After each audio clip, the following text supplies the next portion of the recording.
fío do que falábamos de toda esa veciñanza é que denuncian que non hai presenza policial. Entón, claro, os veciños que fan? A ver, é un problema, en principio, se hai forzas e corpos de seguridade do Estado patrullando unha zona, eu teño a seguridade que o índice de criminalidade baixa. Bueno, hai moitos axentes que van de paisano. E isto sucede nos Mallos, por exemplo, que é un edificio onde fai 3 anos houve un asasinato por un tema de drogas que se vai a xulgar agora en breve, e sí que che recoñecen os veciños que igual presencia policial como tal de ver a un axente con uniforme non, pero sí hai moitos axentes de paisano que teñen perfectamente controlada a actividade da xente que vive aí. Igual non ten un carácter disuasorio como nos pensamos, pero están aí e están investigando o que sucede. No caso deste edificio en concreto, que eu estive en nel, claro, os veciños puxeron cámaras de seguridade, porque despois dun asasinato no teu bloque, pois imaginemos, non? E a xente que vivía no narcopiso, pois arrincaron incluso as cámaras de seguridade, e eles sentíanse pois totalmente vulnerables ante esta situación. É moi difícil de combatir realmente. A xustiza, perdón, a xustiza intervén cando encima da mesa dun xuez, unha xueza, lle ven un atestado policial. A xustiza non é policía. A xustiza non vai a vixiar os edificios, os portais.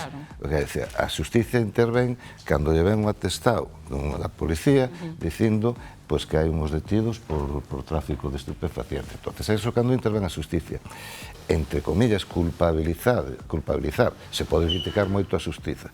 Os retrasos endémicos que sufrimos fai moitos anos na resolución. Pero neste caso, o principio da intervención non é da xustiza. Non, si, aí os veciños poñen o foco na policía. Eu pregunto, vos credes que isto dos narcopisos ao final é un fenómeno relativamente novo, non? Porque antes había como os grandes supermercados da droga, non? Acabáronse con eles e agora, claro, proliferan estos puntos porque, por desgraza, este problema sigue existindo, non? Sí, a ver, eu que fago series de temas de narcotráfico con fixeches. Sí que creo que houve un paso aos grandes supermercados, como chamas ti, a que agora haxa moito autónomo, non?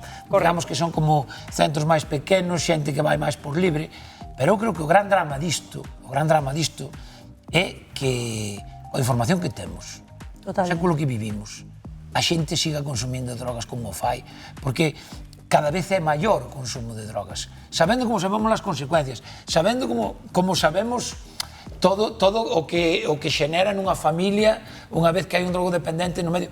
A xente sigue xogando a estas alturas. A mí dá a sensación de que Pepo está dando xusto na clave, non? Porque estábamos falando un pouco da presenza policial, das cousas que se poden facer a nivel judicial. Ben, pero que ocorre? Que cando se acaban cos grandes espazos onde se vendía a droga, a xente marcha a pisos, a xente marchará a outros lugares despois, eso sempre vai existir, non? O problema é que neste barrio acabaranse, desaparecendo porque haberá máis presenza policial, irán a outro barrio e seguirá pasando, non? O problema é un pouco a educación e que estamos como retrocedendo, non? É que ao final todos eses delitos veñen, entendo, motivados na súa gran maioría por esa desesperación de todos estos drogodependientes que, como lle contaban aí a Alba, pois ao final o que queren é cartos para seguir consumindo, non? Claro, eu sinto pincharvos o globo, pero a utopía de que acabemos coa drogodependencia e tal é moi complicado. É un mercado millonario non multimillonario, un mercado que máis diñeiro negro move no mundo por diante do tráfico de drogas, do tráfico de armas, por diante da prostitución. Entonces, sabendo que forma parte da nosa realidade, o que temos é que intentar poñerlle coto. E estaba claro que os supermercados da droga en Coruña desmantelouse Penamoa. Claro. E que pasou? Que se vai dun a outro, non? En Ferrol en Narón teñen un problema moi grande co poblado de Freixeiro, que moitos veciños tiveron que marchar de aí. Entonces, eu estou con Evaristo en que o primeiro paso é esa presencia policial e que as administracións se involucren precisamente para darlle esa seguridade que os veciños botan en falta. De feito, se vos parecimos a volver aí con Alba e con esa veciñanza de Coruña, creo, compañera, que estás agora precisamente nun salón de peiteado onde, bueno, pois están sufrindo, non, este problema. Pois sí, compañera, estamos nun salón de peiteado, estamos con Teresa, que é a dona desta perruquería, que forma parte desa asociación de veciños e de comerciantes que puxéronse un pouquiño de acordo para intentar acabar con este conflicto veciñal. Teresa, que tal? Moi bons días.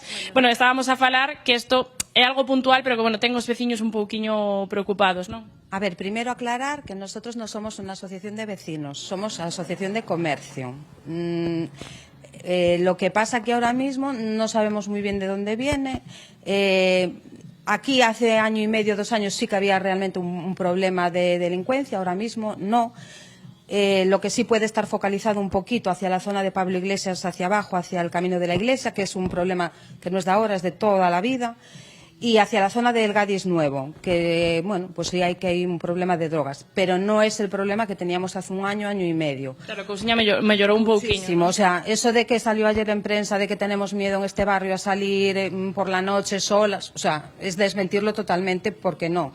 Yo soy vecina, propietaria de un establecimiento y no tengo miedo en el Castrillón, desde luego. Claro, incidir, non, compañeiros, pues que eso foi algo puntual. Falábamos antes dese roubo que, que non chegou a roubo, non? Que os teus, uns veciños de por aquí, desa hamburguesería, que cazaron, non? Os propios ladróns. Sí, pero algo, a ver, que pasa en toda la ciudad y en todas las ciudades de España. O sea, no, por un altercado en un sitio puntual, o sea, que se monte lo que se está montando, en Acocén, desde luego, no nos parece normal. ¿Que demandamos más policía? Sí, como lo hacemos siempre, porque sí, lo que te acabo de decir, hay zonas en que hay focos de drogas y lo que eso conlleva, pero no es el problema que teníamos hace 2 años, ni de lejos. Falaste desa policía, claro, al final os veciños non podedes ser a policía, e contábasme antes que tiñades un grupo de WhatsApp, non? Que ibades un pouquiño, non sei se alertando ou comunicando un pouquiño a situación. Sí, en Acocén tenemos un grupo de WhatsApp de todos los comercios que somos asociados, en los que cualquier incidencia, desde un hurto o que te intenten timar, que tamén pasa, pues nos avisamos y estamos un poquito alerta todos. Teresa, moitas grazas por esta testemunha. Compañeiros, xa vedes, non é que teñan moitísimo medo, pero sí que están aí a expensa, digamos, do que pode pasar. Queremos incidir en que o Castrillón, compañeiros, a pesar de todo, é un bonito barrio para vivir aquí na Coruña. Hombre, por